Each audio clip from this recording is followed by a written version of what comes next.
everyone. Hi, and welcome to Rockhound Talk Live, the only live Rockhound podcast on Facebook, Instagram, and YouTube. I am your host, Amber Nicole, and this is my co-host, Ben Chorn. Hey everyone. Hey, how are you, Ben? I'm doing okay. I'll say that much. Yeah, me too.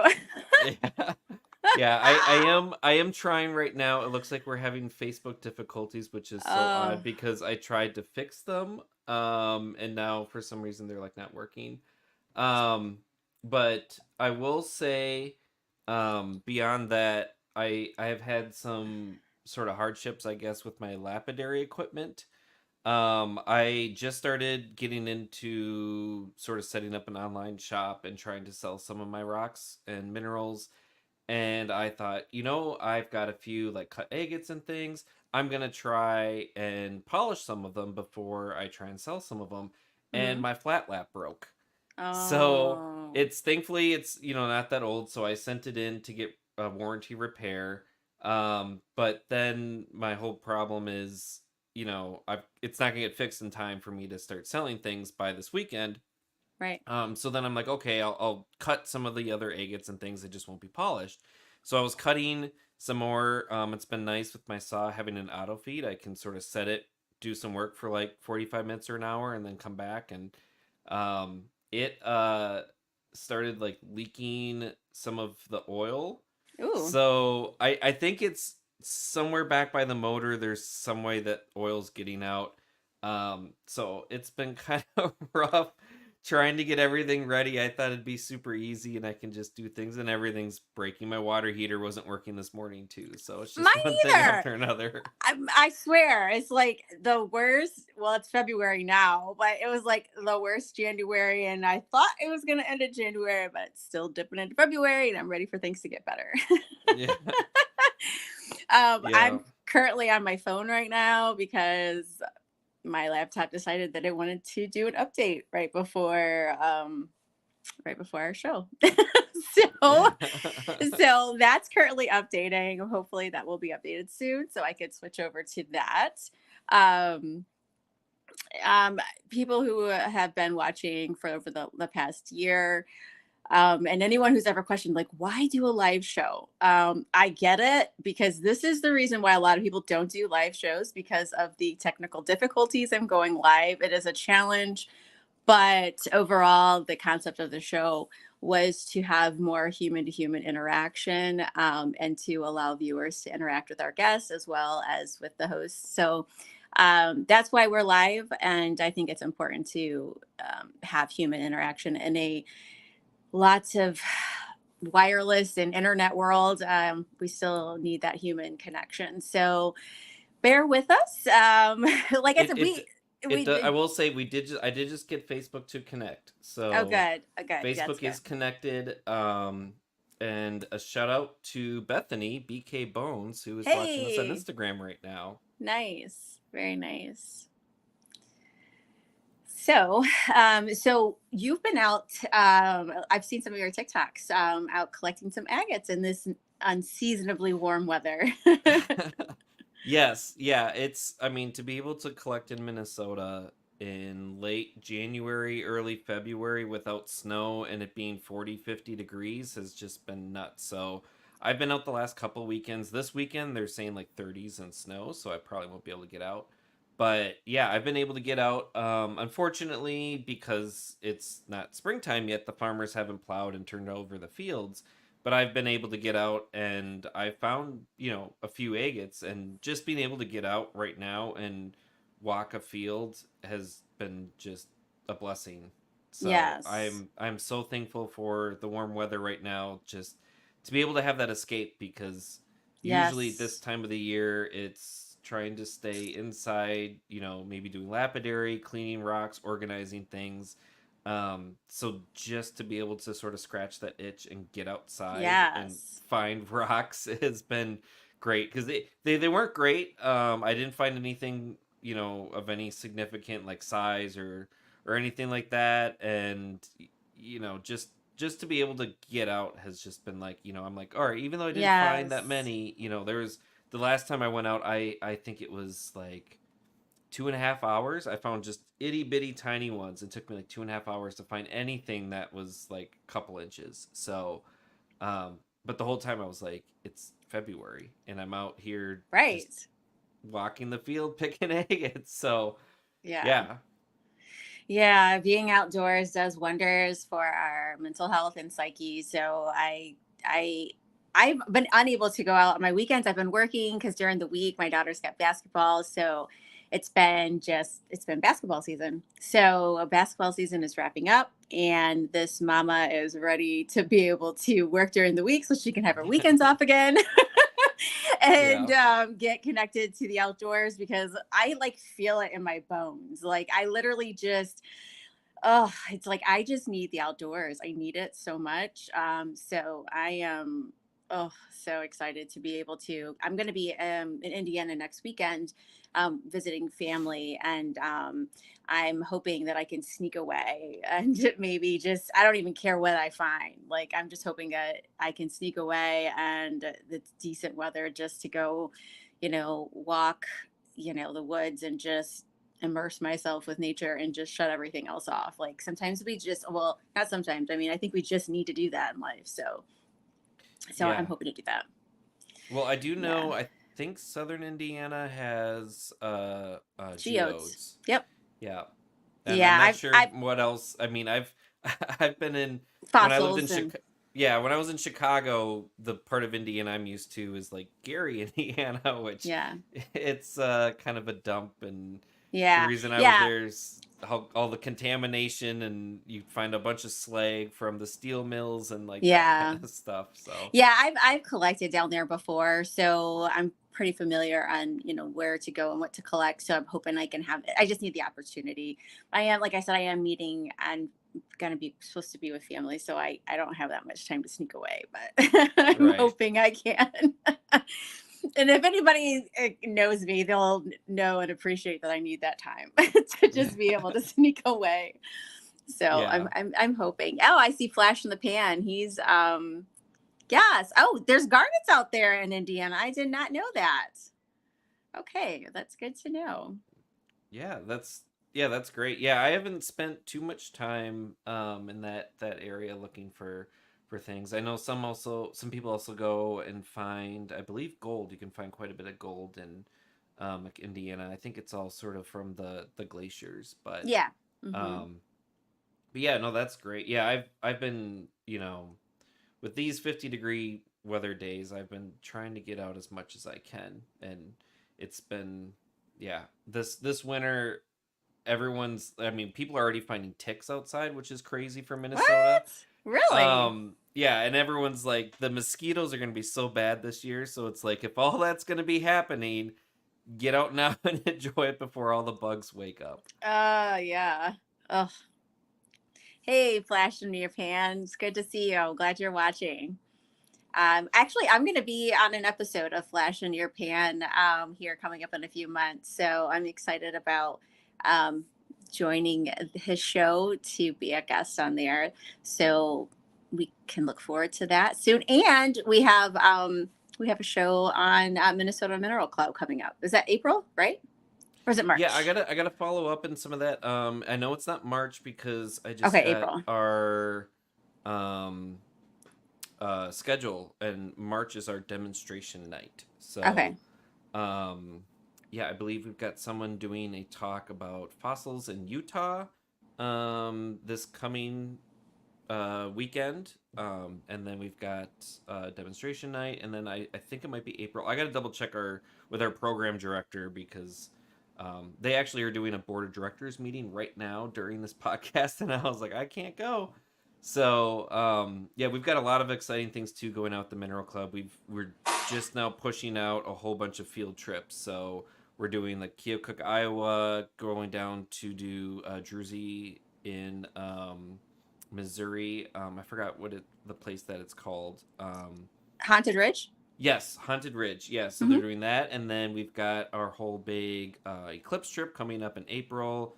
We're doing the big Montana trips that we always do. So I've talked with our field trip director, and he's like, people are asking me like, when are you gonna have field trips up? And it's like, it's February. Like, these are happening in the summer. Like, calm down. Everyone wants to get out and find stuff right now, and it's Yes, like, I just feel take a it though. break. Yeah. Like, let us plan it and get it, everything. Like, they're coming. Don't worry, we're going to have field trips. So everyone is just ready to get out Itching. and, yeah, Yeah. just find stuff. So it's great though. I'm It is great. It is great. We need more people outdoors, and enjoying the nature. It's so good for your mental health. It's just so necessary. So it's a great thing. We just have to be patient. Yes. Yeah. Yeah. Get the mud to maybe dry a little bit and some of the snow to melt, and maybe the temperatures get a little warmer. I know. They're getting a Um lot of rain out west. Holy crap, a lot of rain. So yeah. it's just been a really crazy. I mean, it's crazy because last winter, or I mean, I should say, yeah, last like March, whatever you want to consider that spring or not. It still feels very wintry for some places, but it was unseasonably cold. Like we went down to Vegas in March, and I've been to Vegas in March, and it's well in the 80s. And it was Right. like in the 50s, 60s in Vegas when I went in the March last year. So like now we're in like a completely different. It's just crazy how just it's completely shifted. I mean, I remember driving through Colorado in a snowstorm in April. So it was like, and now here we are, in February, January, February, and Yeah. it just had so much rain. So Yeah, like they crazy were weather. going through how much snow we've gotten in Minnesota this year, and like this season, I guess. And we got our most snow in October. Like, that's how That's crazy and flipped around weird. it's been. Yeah. Yeah, we Wow. had up in Duluth on Lake Superior, they actually had their snowiest winter last year with 140 inches, and What? this year they're at 17, and there's no snow on the ground. It's all melted. It's It's crazy. so This crazy. Yeah. Oh, global warming for you. Yeah. It's crazy weather. So we have a new guest this week, Keely Sweeney. She is going to be on the show tonight, telling us about how she preps fossils, and talk about some of the digging she's done, and as well as the business that she runs, prepping these fossils for people all over the world, museums, private collectors, everyone. So it'll be really, really interesting to learn more about her journey, and as well as the process and the things that she does. It's a very specific, like, just, I mean, there can't be too many people in the world who do this professionally. So it's really interesting to have the opportunity to speak with her, and we can learn more about what she does. So shall we bring her on? Yes. Hi, Hi, Keely. everyone. Hi, Keely. How are So you? I'm doing well. Sorry I missed you last week for our pre-interview. Very excited to finally meet you and speak with you. Yeah, you as well. It's okay. It's been busy. It's been a It busy week is. anyways. Oh my gosh, it's just like nonstop busy. So tell us a bit about, how did you get started into, I guess, just even if it goes back as to childhood, tell us a bit about how you got to start in collecting fossils to the point to where you're preparing them for people all over the world. It's a long story, but I can maybe sum it up a little bit. So I grew up half of my childhood living in England Oh, and the cool. other half of it going to school in America. So, but in England, you can go to all of these natural history museums for free. So Cool. that's what we would do is we would get on the train and go to all of these different museums, castles, all of that, and it's like a big memory of mine. Yeah. Um, and I actually really wanted to be Indiana Jones. I didn't think I was going to do paleontology. I thought I was going to go more towards archaeology. Can we like pause for a Um, second on that for a second? Like, if you watched Indiana Jones and never wanted to be Indiana Jones, I think there's something wrong. Because well, you have people who are super into Jurassic Park, and so there's always been that like kind of yeah, battle of the yeah, movies and the fans.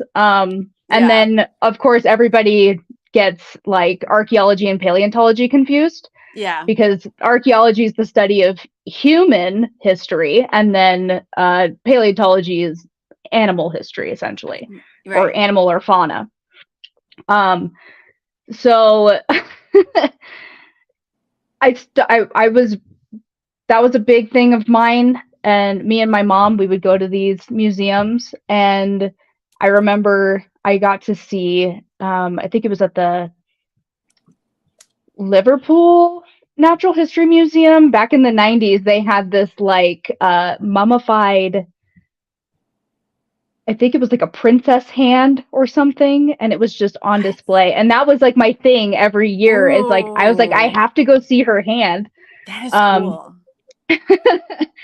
and so that's always kind of been a part of my life anyways. And then British fossils too. So like we would go like fossiling is what they call it, and go to the little like the seaside, and it's kind of, it's not like you're going to the beach like how we see it in America, because it's Yeah. kind of like it's never great weather. so so it's always like raining or something like that. But I've always picking up rocks, I think forever. I think all of us can kind of jive with that. Like you've always picked up rocks at some point. And then like fast forward, I definitely didn't think I was going to get into any type of historic field at all. I was pretty directionless actually as like a teenager. So when I was going to college, I didn't know what I wanted to do. Like I was putting money into going to college for a degree that wasn't going to matter anyways, because I just thought that it would help me get to some type of job to have it on a piece of paper that I went to college, you know? Right. So I am technically a 2-time college dropout, and I which is kind of, it's crazy to say, but I think more people now are figuring out that you don't have to have a degree necessarily to go and do the types of things that you want to do, and hopefully you find something that makes enough money for you to survive. Right. Even the people who do have degrees, they're struggling to find those jobs anyways. So I think we're at this weird shift right now, in America specifically. I have a lot of friends who they went through like paleontology programs, which is great. I would, if I was further back in my life, I probably would go for more like paleontology degree type stuff or classes. But I wasn't thinking about that at the time. I was thinking about, oh, all of the job, like 2010, right? All of the Right. jobs are going to be in tech. Like all of the jobs are going to be something about social media or something, right? Right. So that was the main focus. And then so I was getting jobs like corporate sales type jobs, and I hated it. I hated it so much. Yeah. It was like I liked the thrill of sales in that way. It was exciting in the beginning, but like I wasn't working for Google, you know what I mean? So it was like I don't know how much I like this. And so I was working in corporate sales when paleontology struck, which that's the only way that I can even describe this, Right. because I wasn't looking for a job in paleo. It was like I was like scrolling Facebook, I think, on my break at work.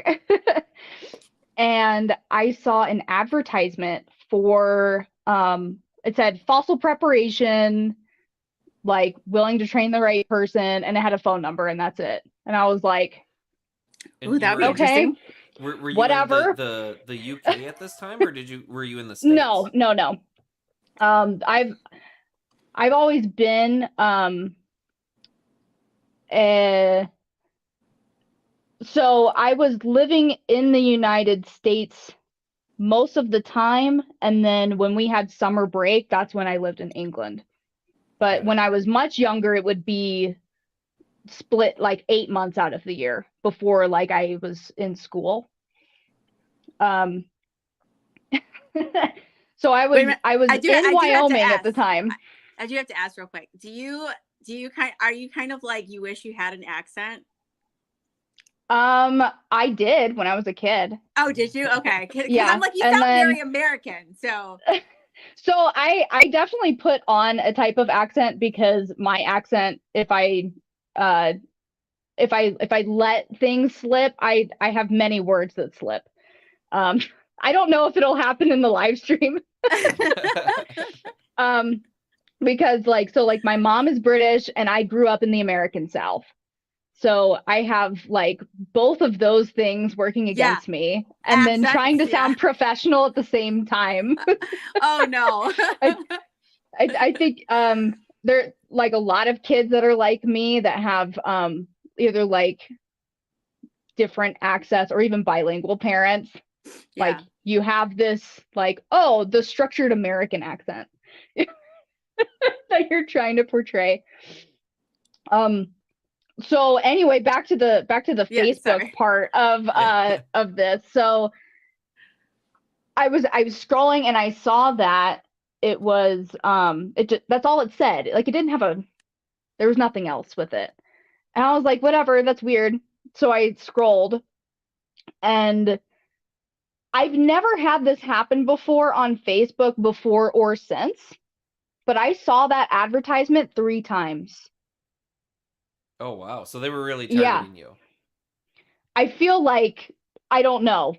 Like I'm not necessarily like into woo kind of stuff, but I was like, maybe I should call it and just kind of like as a prank, like find out what that is because I'd never even heard of fossil preparation before.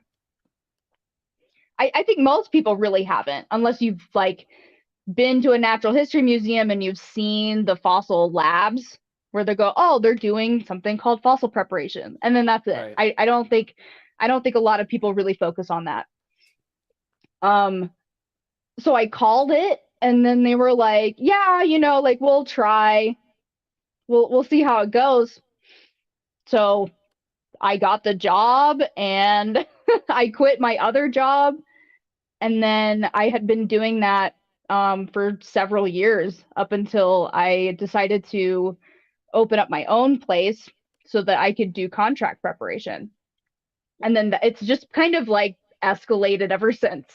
And it's been a really cool journey so far. I did not think I would get into this, and um if I'm gonna like kind of make a point about it, I'm going to say that specifically fossil preparation, it's not something that you need to have a paleontology degree to do. And I've spoken with a lot of people who have told me before that they feel like that they can't pursue anything in paleontology because they don't have the right credentials. Mm. And paleontology credentials can kind of go 2 different ways. Sometimes it's more biology based, and sometimes it's more geology based. Mm. And then you have to kind of like match those classes to get the specific direction you're trying to go to. But fossil preparation itself by itself is not research. So Right. it's a different thing. And I think anyone who's like artistically inclined, this would be something that they could potentially look into doing as well. Um, and a good way to do that is volunteer. There's natural history museums will all I've never heard of one not taking in volunteers. And everyone needs the help too. So you can be a part of like a project that's like bigger than yourself and it's going to last forever just by volunteering. And I think that's something that's pretty exciting about fossil preparation. Yeah, Well, that's I think it's so incredible. so did you like have it in your mind like I'm going to end up in Wyoming doing this, or was it something that like you just were like, well, this is what I want to do, so I guess I'm going to go to Wyoming? No, so I was living in Wyoming. I was like I did corporate sales for this region, it was Southwest Wyoming, Eastern Idaho, and Northern Utah. So that's what my job was. But I got married to my husband, and his family's from here. So that's how I Okay. ended up in Wyoming. Okay. And I'm Well, that's a good place to assuming, be considering, what you do. I mean, It's the yeah. perfect place. yeah, Yeah, it's yeah. I the mean, fossils are here, and yeah. I got a random job doing it. So I'm assuming you've been out a lot to look for fossils in Wyoming. Is there like certain spots that you really like to go? I'm assuming around Kemmerer, or are there other spots? There's a few like commercial quarries that offer fossil digs for like a rate. And it just depends on what kind of like digging you want to do.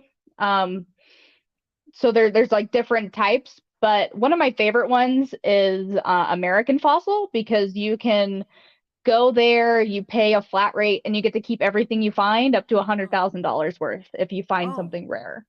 Yeah. ooh. I actually did. Where is So that at? it's in Kemmerer. Uh, yeah, so it's about Yeah.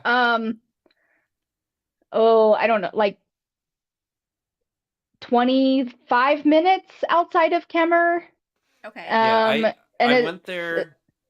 Yeah, I went there as part of my road trip that I did. I spent a day there. And I had really good luck. I didn't find anything like crazy rare or anything, but just the quality is really good. I should say I did find one big plate that had I think like 9 or so fish on it. that's But awesome. it's really cool. The only thing, if anyone is going to go to American Fossil, the one thing I will warn you about is they do have a hard stop at like I think it's 5 p.m. and they've got like tile saws that you can use to cut down your fossils, which is really nice. So if you've got a big Mm, plate and there's a fish in it, you can cut off the excess so you can package it better.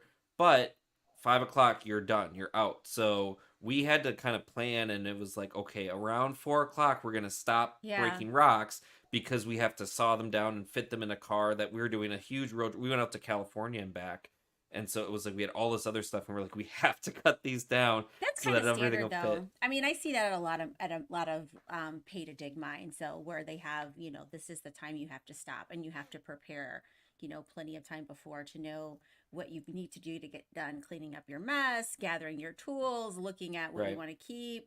So I feel like that's pretty standard. Is this is it pretty expensive to dig there? no, It was really cheap. no. I don't even remember how much it was, but it was very very reasonable. I think it was cheaper than some of the other quarries in the area, and Okay. those you couldn't even keep everything that you found. And what are So some of the specimens that somebody would find there? I can actually pull up. Let me Oh, find. oh, she's gonna show us. She's got a whole bunch in the back too. Yeah, let's see it. Oh, those are so cool. Oh, yeah, I want one of those.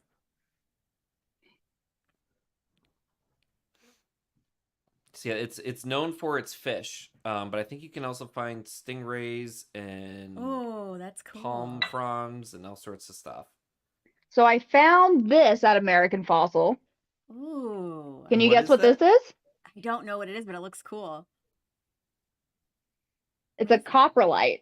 It's a turtle Oh. coprolite. Stop it. So Oh my it's a turtle poop. God. Oh my God. How do you know that though? Like, I mean, what are the characteristics that tell you that? A lump. A lump, like a lump of shit. There you go. Yeah. And then this is another one. This is from Ooh, another that quarry, is but so this is what's called cool. the mini fish layer, which That it is just has a bunch really of like cool. juvenile nidia, and Yeah. then this Diplomistus here. This species can get up to like 22 inches, maybe bigger, maybe 24. Wow. That's gorgeous. And then these ones are about I think fully grown they can be like 9 Hmm. inches or 8, something like that. But most of the So, time they're pretty small. and so I mean, because I've never done this before. So when you're digging and stuff, like, does it come out like that, or did you have to prep that in some way, or So this one, it did. This one did. It's split. It had like a positive and a negative, and mm-hmm, this is the positive side mm-hmm, when they would split it open. But you can see there's like different layers. mm-hmm. So you're just kind of like you're picking a layer to split open, and And then hopefully there's something inside.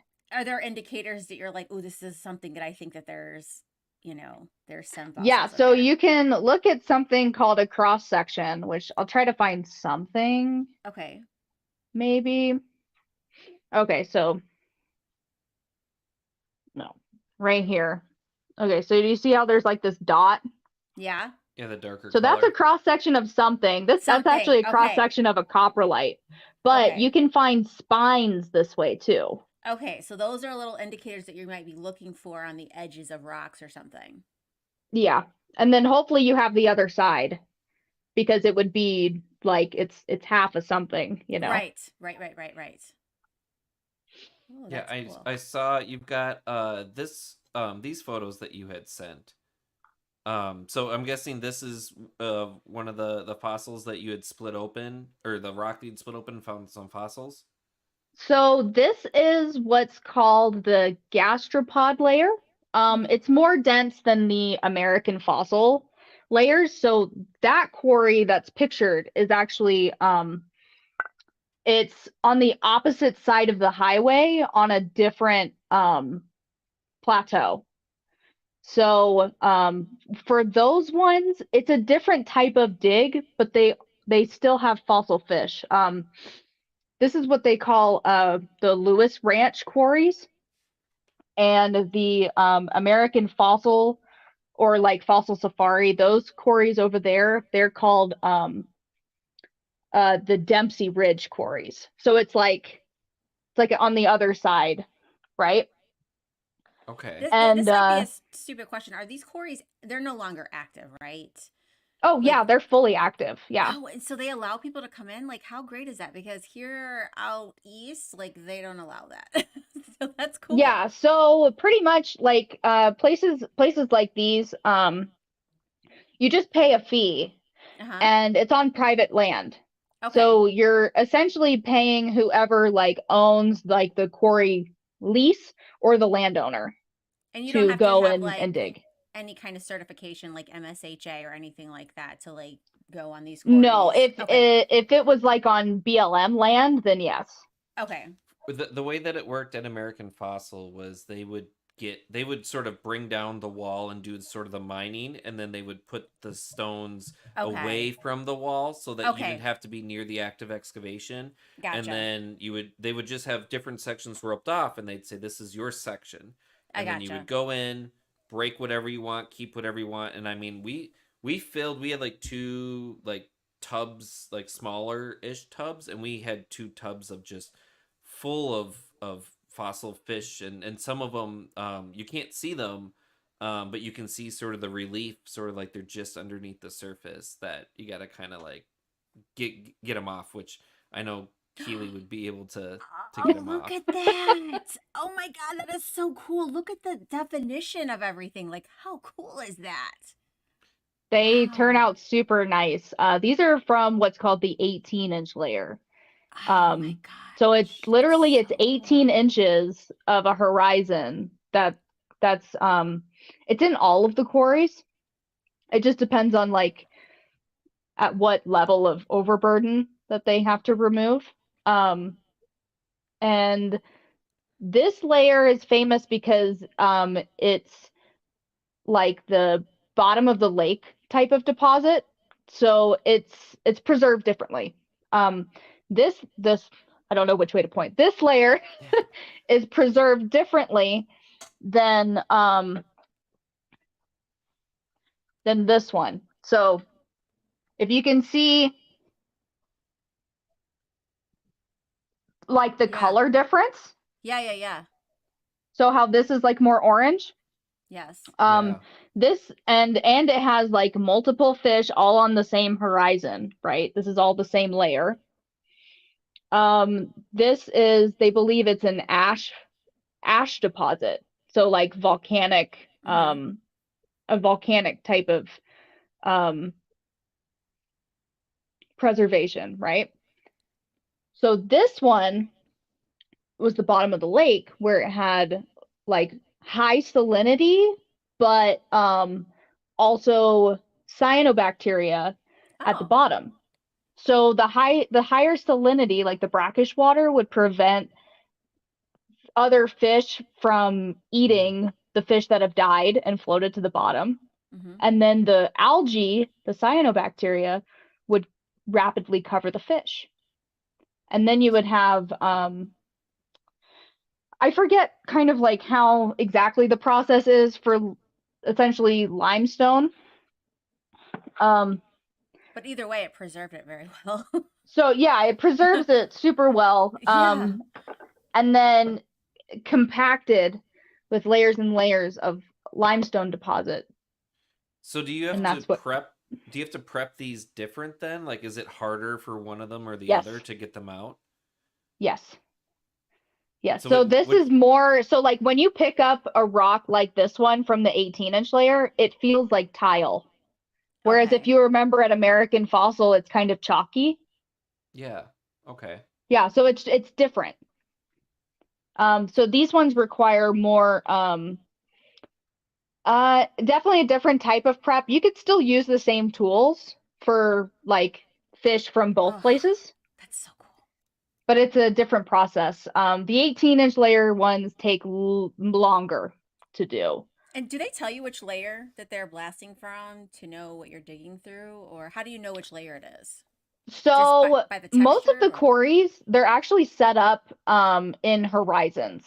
So like you'll have a plateau up here of like they'll excavate just to a certain layer and then they'll do a step down into another part of the quarry and they'll excavate at this other layer and then eventually all the way down into the 18 with the 18-inch layer. At American Fossil, they do it a little bit differently where they're pulling it out of the wall. Whereas on the other side of the road, they do it more like this. Okay. So when they're pulling it out of the wall, they're doing all the layers at the same time. And so then you would just need to know how to identify. Dig over here and peel up some of these, and then dig over here and peel up some of these. Okay. So tell me about this stingray. Is this one that you did for like a client then? Yeah, so this a client stingray. He found that at American Fossil. That's so cool. And he was like, he told me that he'd been going there for like 10 or 15 years, I think, and he said, finally got a stingray. And so he called me and I went and picked it up from him. And I thought that this stingray was going to be kind of the opposite. So do you see how the top of the stingray, there's a break right in the middle, and then the tail of it is on the larger piece of rock? Yes. Initially, I thought it was the other way, that the tail had broken off. So we didn't think we had a whole one.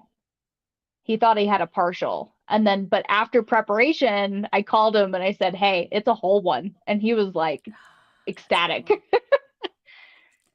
So am I seeing this correctly? Like this one image here, it looks like it's cracked and then you fixed it?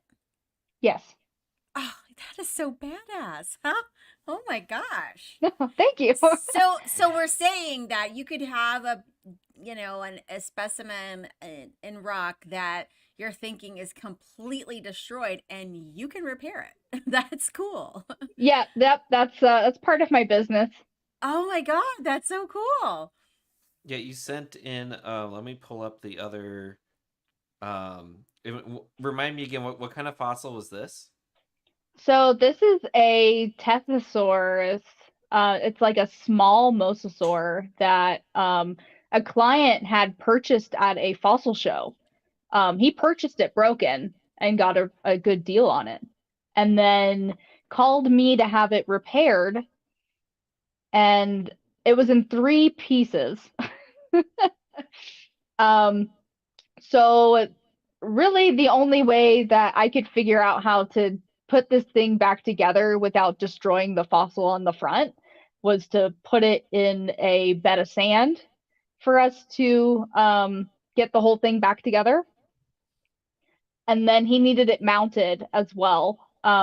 So we were able to get a custom frame for it. And That that's is how it just looks in his house now. that is incredible. Like, what a rewarding job. Like, to be able to do that, to take something that someone thinks, or maybe they don't think because they know you're so good, but like they think that this specimen is just like, this is what we got. And then like you they're can literally fix it. they're interesting challenges for sure. Every single fossil needs something different. I have yet to prep anything that it's like the same thing over and over. It's everything's different. And what are these? I think the bones that I think it said it was raptor or something. Yeah, like little, so there's like little raptor bones in my hand in those 2 pictures. It's the same bone, it's just been turned.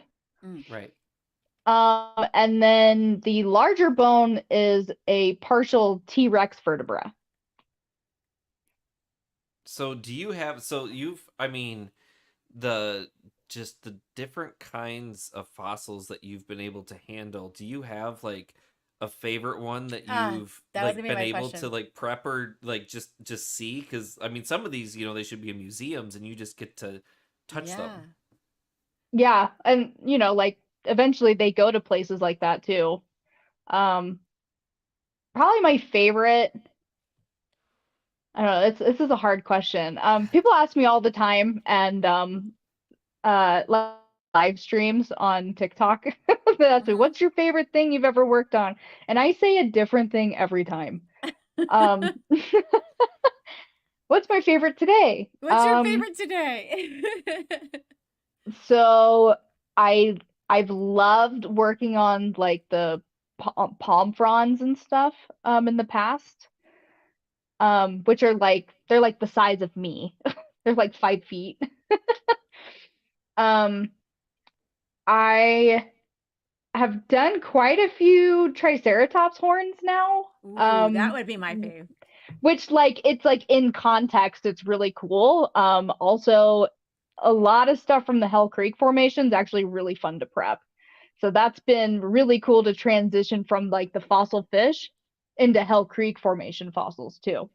I have to Because keep it's that in like mind because I've got actually a triceratops horn I'm trying to prep myself. So Mm, oh it's it's you're been holding out on us, Ben.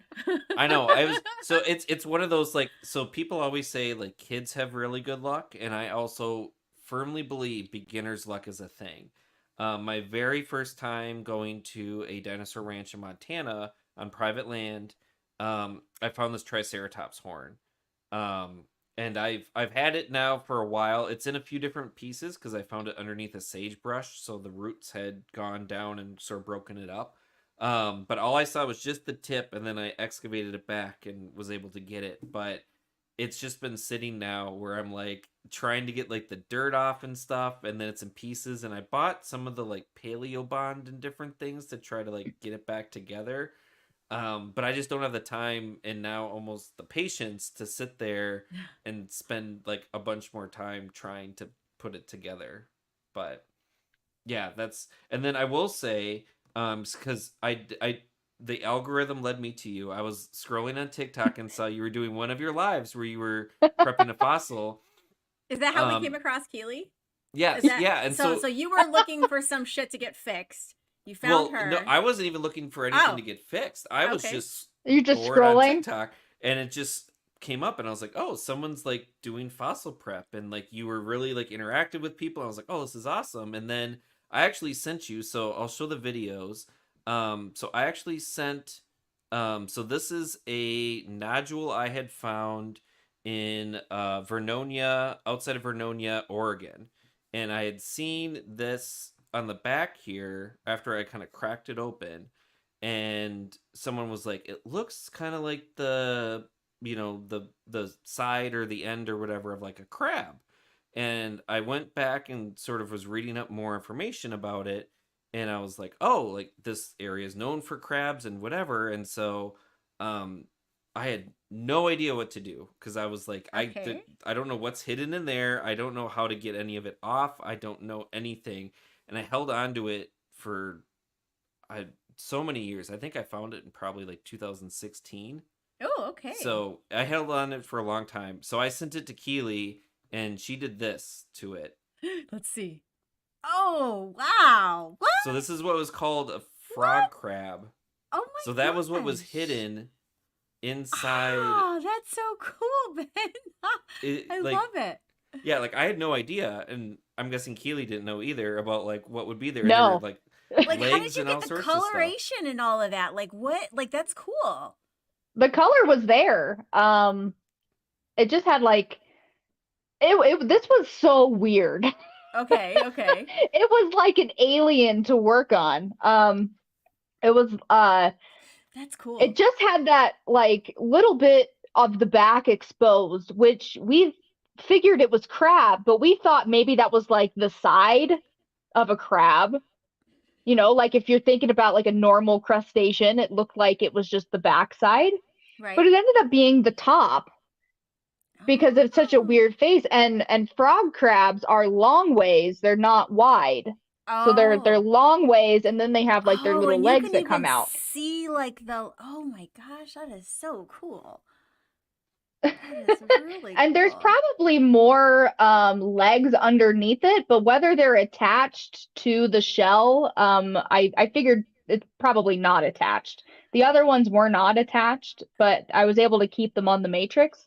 I'm And then just it thinking like, it sits nicely too. So yeah. sometimes you have to make kind of like a visual type of prep more than just prepping it Yeah. all out and then having all of the bits Because I'm just like, done. how did you know? Like, because when you're looking at it before and the after, like, how did you know that little arm was underneath there? And like, you didn't just cut it off. It Like, just like I was just using some air abrasion and it started to reveal, so I followed it out and then yeah. it's So a leg. how long did that take you to finish from start to end? I think I was in like about 3.5 hours or so total. Wow. Part of that too was like I'm trying to figure out what the heck this thing is because I'm like, it's a crab, but why doesn't it look like a crab? Mm-hmm. So I contacted somebody actually in Washington, who works on crabs regularly, and I sent him a picture of it, and I'm like, hey, I What told is my this? client this is a crab. Is it a crab? And he's like, yeah, it's frog crab. Those are kind of rare. I'm like, okay, That's cool. really cool. Just speaking for you and anyone else that like someone who's a professional and does that, that you always have, resources and people that you can tap into, you know, to Oh yeah. to learn from and to make sure that, the information that you're giving is correct. And that speaks a lot about, your work ethic. Like, that, you want to make sure you get it right. And I think that's Yeah, cool. thank you. Yeah, absolutely. I always make phone calls because there's people who've been doing this a lot longer than I have. I've been doing this 6 years. And the guy that I called, I think he's been doing it like 40, you know. Wow. Yeah, So I did it's want to it's good to show. have those resources too. Like, oh, like Yeah. like the old rockhounds. They're Yeah. full of knowledge, but they're They not totally. on the internet, you know. Yes. Yes. Yes. So this was a video. So if anyone's interested in like watching sort of how this is done, I will say Keely's on.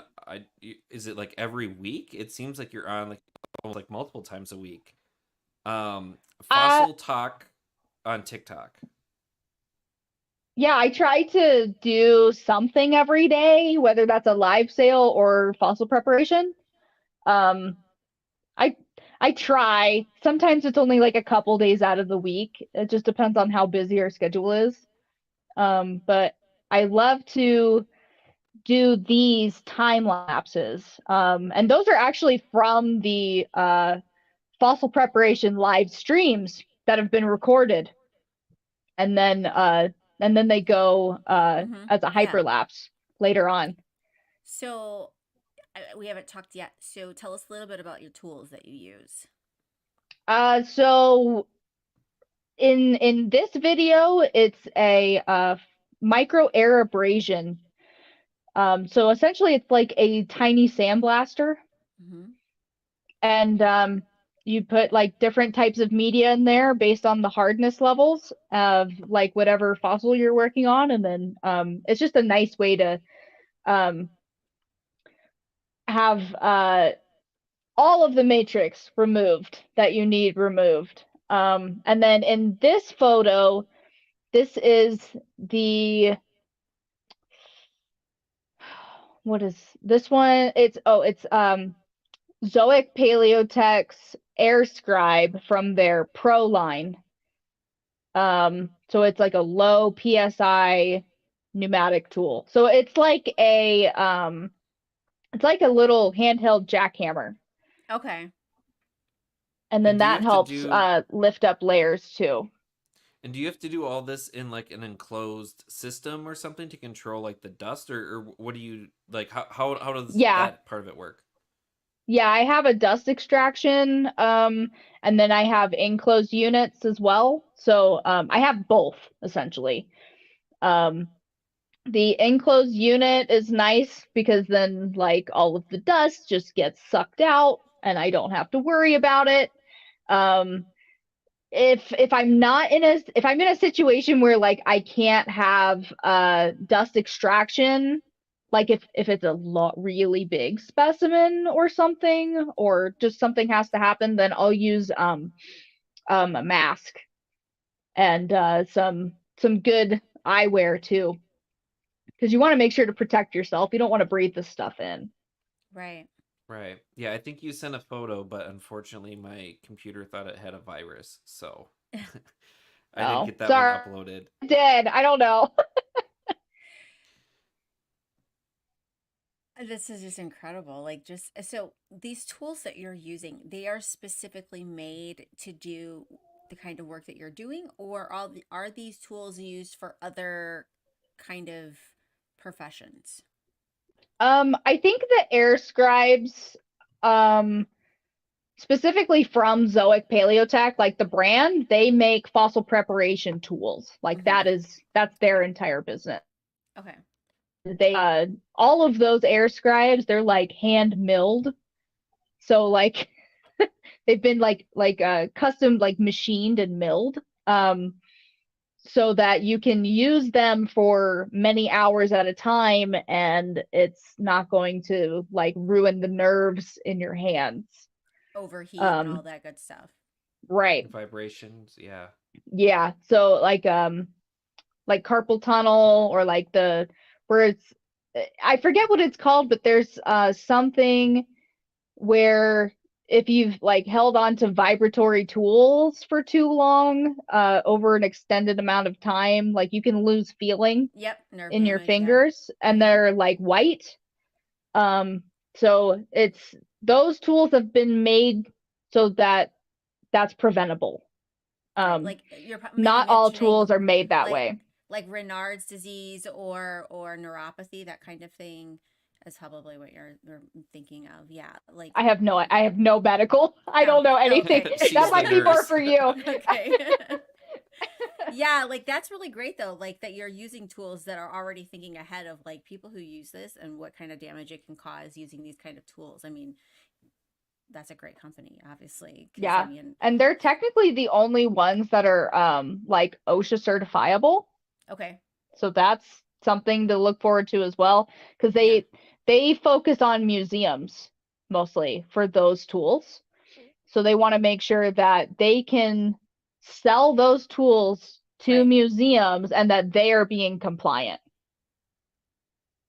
And so they're made in England, and England has a lot tougher rules than we do over here.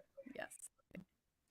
So when you first got into this, did you have to like buy all of your own equipment then and like sort of Yeah. learn like figure out, so like if someone wanted to get into this, like is there like a certain like the like brand that you just mentioned, like is there like one sort of tool that you would like recommend them getting?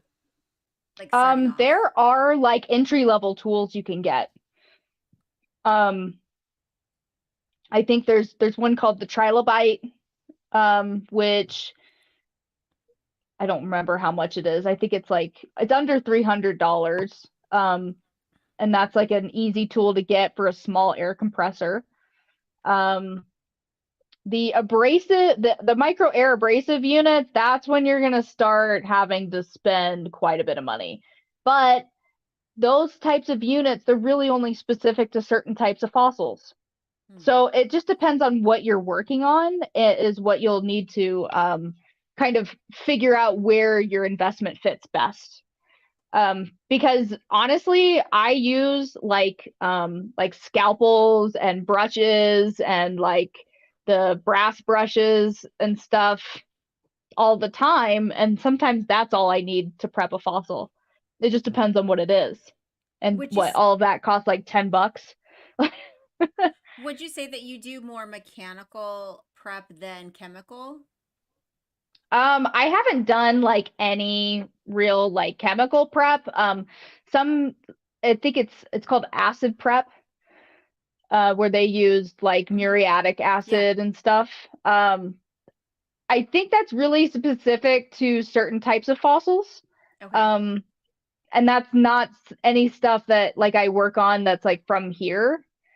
Um, I've heard of people using them for like the shells, like gastropods and stuff, and then for like the English fossils I've seen, like the ichthyosaurs and stuff, they'll use like an acid type of prep because that stuff is really hard. Mm-hmm. Hmm. Like just the matrix itself, it's so dense. Um, so I don't have any like personal experience using acid, but I imagine that you have to be super careful Right, when right, you right. do. So if you had a fossil, I'm just thinking, I live in the Great Lakes area. We've got quite a few of like, You have Petoskey stones. yes, Yeah. yes, yes. But we've got like, I live in the silica shale area. And we've got some incredible like trilobites and brachiopods that are pyritized. And so, like, how would you present or how would you expose the pyrite if you weren't using a chemical? Can you do that with just the mechanical way or It's possible, yeah. I think it kind of depends on uh how much pyrite is there and the way that it is, because you don't want to get pyrite rot or pyrite disease. yeah. Um, so and there's not a lot of ways to really help that. There's some ways you can help prevent it, but if it's started, you can't really stop it. And that's related to Um, the to exposure to the air, correct? I think it's more about like the amount of sulfur or something Okay. that's like around that fossil at some point, and then it has a reaction to it, and I think like water will move Okay. that along. Okay, okay. So I That don't makes know sense. that much about it, but I think That I've makes read that sense. before. Right. So for And something like that, it just depends. I would have to look at it and Yeah, yeah, see yeah. exactly what it would need, but it might be fine just as is too. Yeah. Not all fossils need to be prepared. Right. and Oh, you got and my if someone wheels turning over here. Like, what did I have that I want her to look at?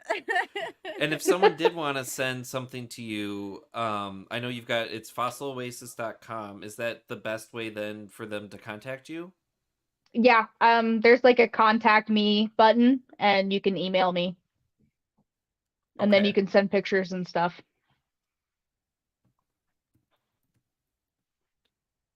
And is your main I know we've all got like several different platforms. Would you say that your main platform is through TikTok?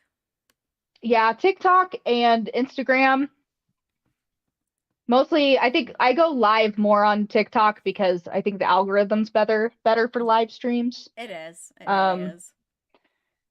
But if people are on Instagram and they want me to go live on Instagram, then I will.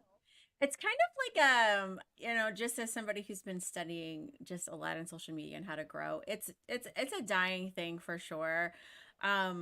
I think if your goal is to live stream on everything like mine is for the show, I just want to be live on everything, then it's a great goal to have. But I think for live streamers in general that like want to focus on like the best place to stream is definitely TikTok. I mean, that's just for sure. Yeah. I think it's the easiest to get across to multiple people. I think that just the algorithm is there for it right now. As of now, this As could of now, change. it's always changing. It's always changing. Yes, Yep. it is. And you got to like learn. Like TikTok keeps you on your toes. So just to recap, fossiloasis.com. On Instagram, you are fossil_oasis. And then on YouTube, you're at Fossil Oasis. But then on TikTok, you are Fossil Talk. Yeah, it's So the if only anyone one is that's looking, different. Yeah, so if anyone is looking, and I think the links are all on the fossiloasis.com. So that's sort of your one-stop shop for any of those links as well. Yeah, and if you're watching the show on YouTube, or we'll just keep it at YouTube because Facebook is always giving us problems. All of the links will be noted in this rebroadcast that's posted on YouTube as well. Perfect.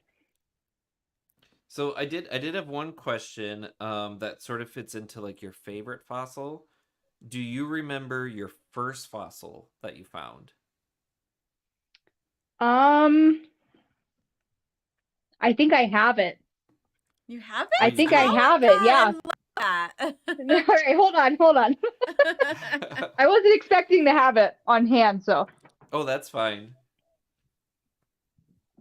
And if you were watching on Instagram, we just restarted, so hopefully you can find us again. Just Instagram, more only lets us go for an hour. Yeah, only an hour on Instagram because who knows why. Yeah, I mean, if anybody ever just realized all of the different challenges that we go through to do this live for all the platforms, it's quite a bit of work.